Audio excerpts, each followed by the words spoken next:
The War of the Last Alliance stands as one of the most crucial and defining events in the history of Middle-earth. A battle that pitted the free peoples of the world, elves, men, and dwarves, against the Dark Lord Sauron.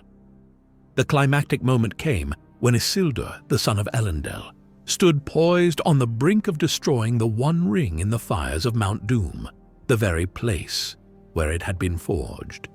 Beside him stood Elrond, a wise and ancient elf lord, fully aware of the ring's malevolent nature and the dark power it possessed. And yet, despite knowing the dangers, despite understanding what was at stake, Elrond did not intervene when Isildur chose to keep the ring for himself. This moment, so pivotal in the history of Middle-earth, has left many wondering, why didn't Elrond act? Was it fate, a reluctance to interfere, or was it something more complex that stayed his hand? In this extended exploration, we will delve deeply into the potential reasons behind Elrond's fateful decision and examine how this singular moment shaped the future of Middle-earth for generations to come.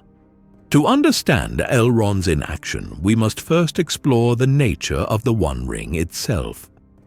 The One Ring was no ordinary artifact. It was a masterpiece of dark craftsmanship, imbued with more than just the malevolent will of its creator, Sauron.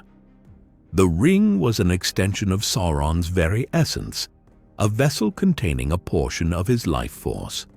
Forged in the fires of Mount Doom, it was the linchpin of Sauron's power and the key to his dominion over Middle-earth. But the ring was not merely a tool of conquest. It was a sentient, malevolent force with its own desires and intentions. Above all, it sought to return to its master, Sauron, and in the meantime, it sought to corrupt any who dared to possess it. The One Ring had the ability to twist the thoughts and desires of its bearers, preying on their vulnerabilities and turning them to its dark purpose. Isildur, the heir of Elendil, and a man of great nobility, became an unwitting victim of the ring's seductive power the moment he severed it from Sauron's hand. In that pivotal act, Isildur believed he had vanquished the Dark Lord, but in truth, he had merely displaced Sauron's power into a new vessel, the ring itself. The ring immediately began to exert its influence over Isildur, playing upon his grief, pride, and the burden of his legacy. Despite his noble lineage and heroic deeds, Isildur was susceptible to the ring's allure. The ring promised him glory, immortality, and unparalleled power, temptations that proved nearly impossible to resist, especially in the aftermath of a brutal war and the personal losses he had suffered. Standing beside Isildur at Mount Doom, Elrond recognized the transformation taking place. As one of the wisest and most perceptive beings in Middle-earth, Elrond had an intimate understanding of the One Ring's malevolent nature. He knew that it was not simply a weapon to be wielded, but a living embodiment of Sauron's will, capable of corrupting the thoughts and desires of any who claimed it. Elrond also understood that the ring's influence extended far beyond physical possession. It manipulated emotions, distorted perceptions, and bent the will of even the strongest individuals to its dark purpose. Elrond likely recognized that confronting Isildur at that moment posed significant risks.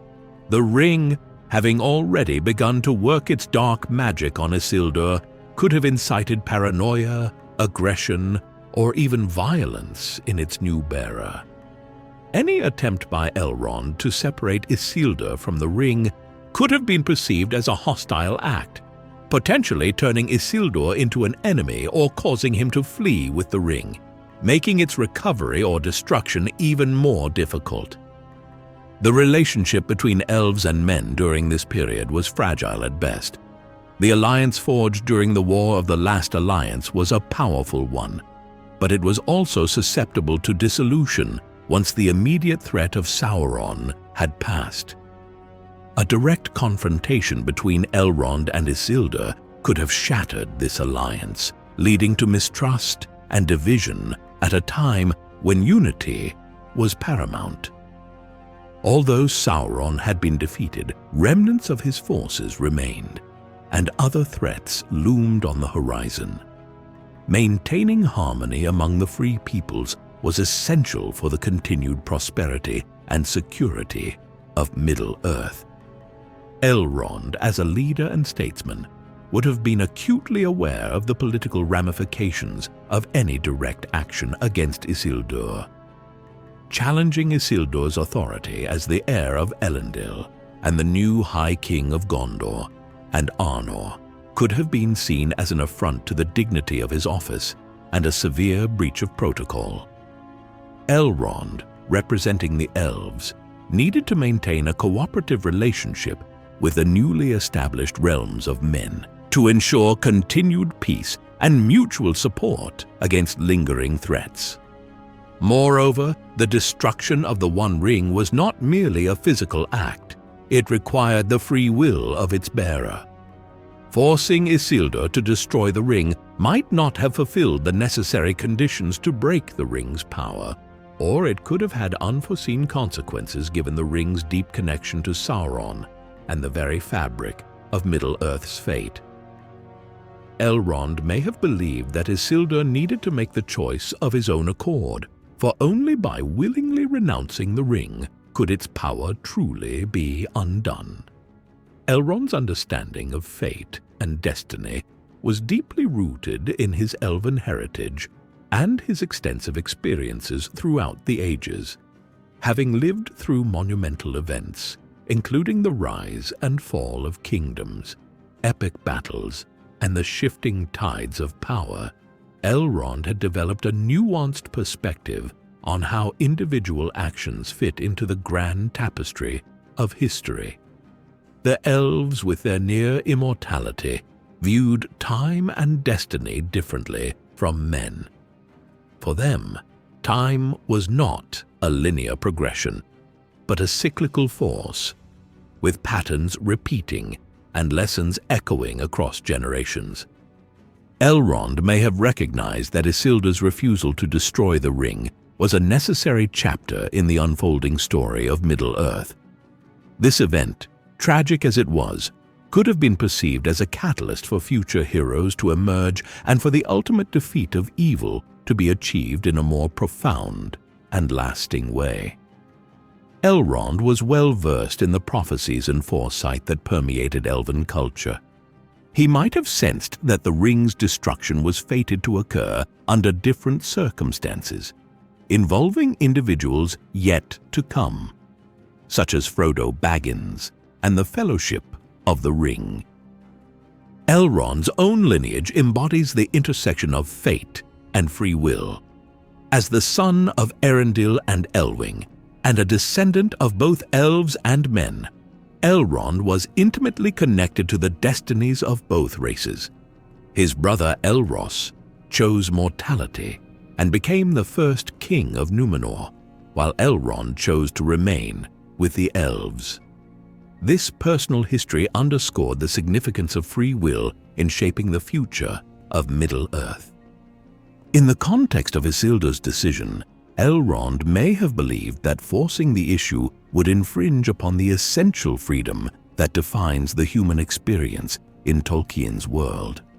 Free will is a central theme in Tolkien's legendarium, and the ability to choose, even poorly, is a critical aspect of the moral structure of Middle-earth. By allowing Isildur to exercise his agency, Elrond was honoring this fundamental principle despite the potential consequences. Elrond may have also held out hope for Isildur's eventual redemption. Perhaps he believed that, in time, Isildur would come to see the peril of keeping the ring and choose to destroy it of his own accord. Alternatively, Elrond may have foreseen that the burden of the ring would pass to others who were better suited to resist its temptations and complete the task of its destruction. Elrond's decision to exercise patience and restraint in this moment can also be viewed through the lens of humility. Despite his vast wisdom and power, Elrond recognized that he could not control all outcomes or bear the responsibility for every decision made by others. Ultimately, Elrond's understanding of fate, free will, and the potential for growth and redemption influenced his actions during this crucial moment. He knew that the battle against darkness was far from over, and that the struggle to destroy the ring would span generations. Though the immediate consequences of Isildur's choice were dire, Elrond's faith in the larger forces at play in the world and in the ability of future generations to rise to the challenge guided him to trust in the eventual triumph of good. Elrond was also acutely aware of the cultural and political landscape of Middle-earth in the aftermath of the War of the Last Alliance. Men, particularly the Numenorians, held a deep sense of pride in their accomplishments and a strong connection to their cultural traditions of honor and duty. Isildur had claimed the One Ring as a Vergild, a form of compensation for the deaths of his father and brother during the war. To challenge this claim could have been seen as dishonoring their memory and violating the deeply held customs of men. Elrond, as a statesman and diplomat, would have been cautious not to trample upon these sensitivities. Additionally, attempting to take the ring from Isildur by force would have been a perilous endeavor. Not only could it have led to open conflict between their respective followers, but it might also have resulted in civil strife or even war between elves and men, an outcome that would have been disastrous for the fragile peace they had just achieved. Elrond's decision to respect Isildur's authority and allow him to retain the ring was likely influenced by a desire to preserve this peace and maintain the unity necessary for the rebuilding of Middle-earth. The race of men within Tolkien's legendarium is uniquely characterized by a combination of great potential and profound vulnerability. Unlike the immortal elves who are bound to the world for as long as it endures, men are mortal and possess what is referred to as the gift of men. This gift, granted by Eru Ilúvatar, the supreme deity in Tolkien's universe, is the freedom from the confines of the world after death. While the elves live on in Middle-earth, experiencing the slow, inevitable fading of their own kind as the ages pass, men are granted the mysterious destiny of departing from the world at the end of their lives. However, what the elves see as a gift, many men come to perceive as a curse, the inescapable reality of death. This mortality, this ever-present awareness of the finite nature of their existence, shapes much of the behavior and the aspirations of men throughout Middle-earth's history. It fuels both their ambition and their fear, driving them to seek power, control, and security in a world that they can never truly dominate. This existential struggle defines the actions of many key figures, especially those from Numenor, the greatest of all human civilizations in Tolkien's world. The Numenorians, from whom Isildur is descended, were the mightiest of men, gifted with long life, wisdom, and strength. Yet despite these gifts, or perhaps because of them, they became increasingly obsessed with extending their lifespans and preserving their legacy, which ultimately led to their downfall. For Elrond, who had witnessed the rise and fall of Numenor and the tragic flaws of men over millennia, this vulnerability to the allure of power and the fear of death was an ever-present concern. Isildur, as a Numenorian, inherited not just the physical and intellectual prowess of his forebears, but also the deep-seated weaknesses that had corrupted many of his people. Elrond's understanding of men's nature would have made him acutely aware of how susceptible Isildur was to the temptations of the One Ring, which offered not only immense power, but also the possibility of overcoming the limitations of mortality. When Isildur claimed the One Ring as a prize of victory, a Wergild, to compensate for the deaths of his father, Elendil, and his brother, Anarion. He was acting within a cultural framework of honor and duty that was deeply ingrained in the traditions of Numenorian men. The idea of recompense for personal loss, particularly in the form of a powerful relic, was understandable within the human context. However, the ring was no ordinary artifact. It was a manifestation of Sauron's will, and its seductive promises of power could twist even the noblest of intentions.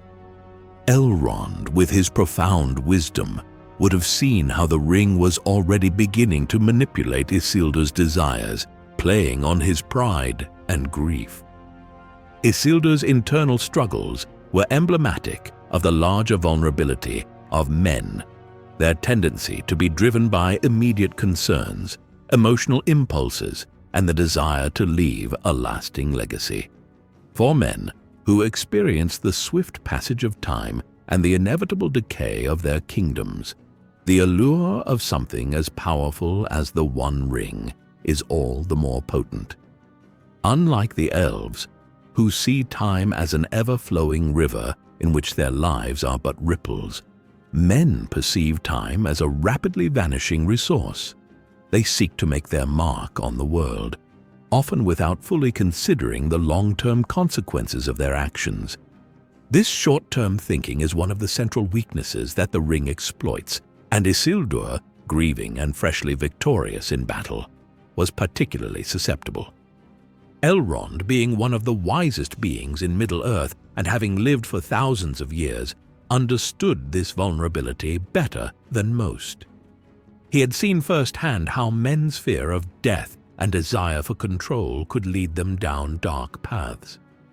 The tragic history of Numenor, where the mightiest of men had fallen into ruin because of their desire for immortality, would have been at the forefront of his mind as he stood beside Isildur on the slopes of Mount Doom. The downfall of Numenor had been a stark reminder of what happens when men, even those of great nobility, are consumed by the lust for power and the fear of death. The Numenorians, who had once been allies of the elves and champions of the free peoples of Middle-earth, had grown increasingly arrogant and fearful of their mortality over time. This obsession with avoiding death had ultimately led to their rebellion against the Valar, the angelic powers that governed the world, and their catastrophic downfall. Isildur, as a direct descendant of the Numenorian kings, was in many ways a product of this complex legacy, both noble and vulnerable, valiant yet susceptible to the temptations of power. Elrond's knowledge of this history would have informed his decision not to force Isildur to destroy the ring. Elrond may have realized that, in his current state, Isildur was not capable of seeing beyond his immediate desires. Fresh from battle, grieving his family, and facing the monumental responsibility of leading his people, Isildur was vulnerable in both body and spirit. The ring, sensing these vulnerabilities, would have amplified them, whispering promises of glory, dominion, and the ability to undo or prevent further tragedies. The very idea of relinquishing the ring, with all its promises of power and security, would have seemed unbearable to a man who had just experienced such profound loss. Forcing the issue, attempting to compel Isildur to destroy the ring in that moment, could have had disastrous consequences. The ring, ever manipulative, might have driven Isildur to violence, turning against Elrond or fleeing with the ring, making it even more difficult to recover or destroy. Moreover, any direct confrontation with Isildur could have shattered the fragile alliance between elves and men, leading to mistrust and division at a time when unity was most needed. Elrond's long view of history and his understanding of men's vulnerabilities likely led him to conclude that patience, rather than force, was the wisest course of action. He may have hoped that, in time, Isildur would come to realize the danger posed by the ring, and choose to destroy it of his own free will. Elrond's decision to step back in this critical moment was not one of indifference or weakness, but of deep wisdom, shaped by his understanding of men's inherent vulnerabilities and the dangers of trying to force a decision that could only be made willingly. To fully grasp Elrond's decision to refrain from compelling Isildur to destroy the One Ring, it is essential to place this moment within the broader context of Middle-earth's fate. Elrond, having lived through countless ages and witnessed the rise and fall of kingdoms, had a unique understanding of the way events unfolded in Middle-earth. His perspective was shaped by an awareness of the larger forces at work, the intricate weaving of destiny, fate, and free will that governed the lives of all beings in Tolkien's world. Elrond, as an elf, would have understood the deeper, cyclical nature of time and history in Middle-earth. For elves, the world is not simply a linear progression from one event to another. Instead, it is a grand tapestry, with patterns repeating and echoes of past events reverberating across the ages. The elves, being immortal, experience time differently from men. They are bound to the fate of the world, experiencing its slow decline and the eventual fading of their own kind as the power of men rises. This understanding of time and fate would have informed Elrond's approach to the events unfolding on the slopes of Mount Doom. Elrond may have recognized that Isildur's refusal to destroy the ring was part of a larger, more complex design, one that stretched far beyond the immediate aftermath of the War of the Last Alliance. While it might have seemed like the perfect moment to end the ring's evil, Elrond's deep understanding of Middle-earth's history and destiny may have led him to believe that the ring's destruction was not meant to occur at that moment. Instead, the fate of the One Ring was bound to a larger narrative that would span many generations and involve individuals yet to come. Individuals like Frodo Baggins, who, against all odds, would eventually carry the ring to its final doom. In Tolkien's Legendarium, fate and free will are intricately connected. While a certain events seem predestined, the characters still possess the freedom to make choices, and it is these choices that shape the course of history. Elrond, having lived through millennia of Middle-earth's history, would have been deeply attuned to this balance between fate and free will. He would have understood that Isildur's choice, tragic as it was, could not be forced.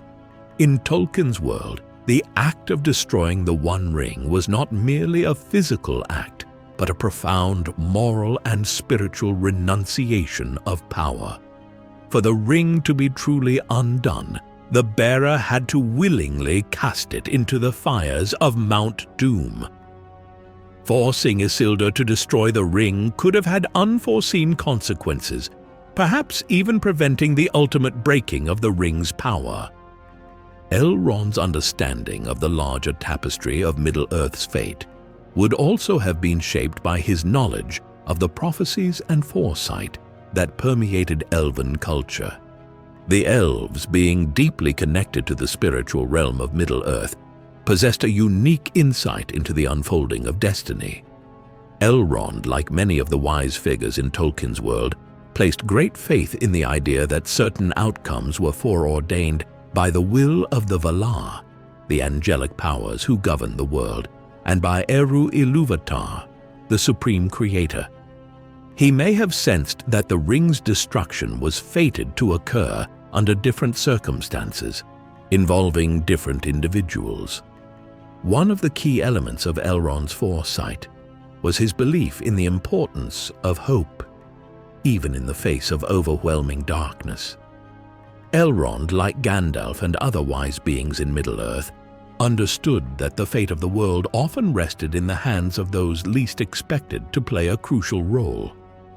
While Isildur, a great warrior and king, failed to destroy the ring, it would ultimately be a simple hobbit, Frodo Baggins, who would succeed in carrying the ring to Mount Doom.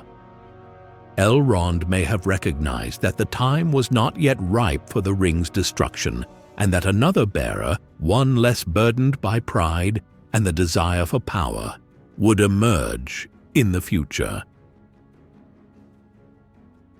Elrond's faith in the larger forces at play in Middle-earth also extended to his understanding of the importance of unity and cooperation. He played a critical role in bringing together the representatives of the free peoples, elves, men, dwarves, and hobbits, in the formation of the Fellowship of the Ring. Elrond knew that the task of destroying the One Ring required the combined strength of all the free peoples of Middle-earth. No single individual, no matter how powerful or wise, could bear the burden of the ring alone. The true path to victory lay in unity, collaboration, and the willingness to set aside differences in the face of a common enemy. Elrond's long-term perspective was also rooted in his understanding of the nature of evil in Middle-earth. He knew that evil, particularly in the form of Sauron and the One Ring, could not always be vanquished in a single moment or through a single act.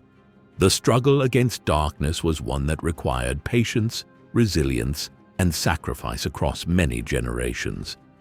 Sauron's defeat in the War of the Last Alliance was a significant victory, but it was not the end of the fight. The ring, as a manifestation of Sauron's power, was bound to the larger cosmic struggle between good and evil that had been playing out since the dawn of time. Elrond may have recognized that the destruction of the ring would not come through a swift or easy victory, but through a long and arduous journey. In this context, Elrond's decision to allow Isildur to keep the ring can be seen as part of a long and subtle game of hope and foresight. He understood that the battle to destroy the ring would require not just strength of arms, but also wisdom, courage, and sacrifice from future generations. The failure at Mount Doom was not the end of the story. It was merely the beginning of a long journey that would ultimately lead to the ring's destruction in the fires from which it had been forged. Elrond's deep understanding of fate, free will, and the interconnectedness of all living things in Middle-earth shaped his actions during this crucial moment. He knew that Isildur's failure, while tragic, was part of a larger narrative that had yet to fully unfold. His faith in the future, in the resilience of the free peoples, and in the guiding hand of destiny allowed him to trust that even in the face of failure, there remained a glimmer of hope for the final victory over darkness.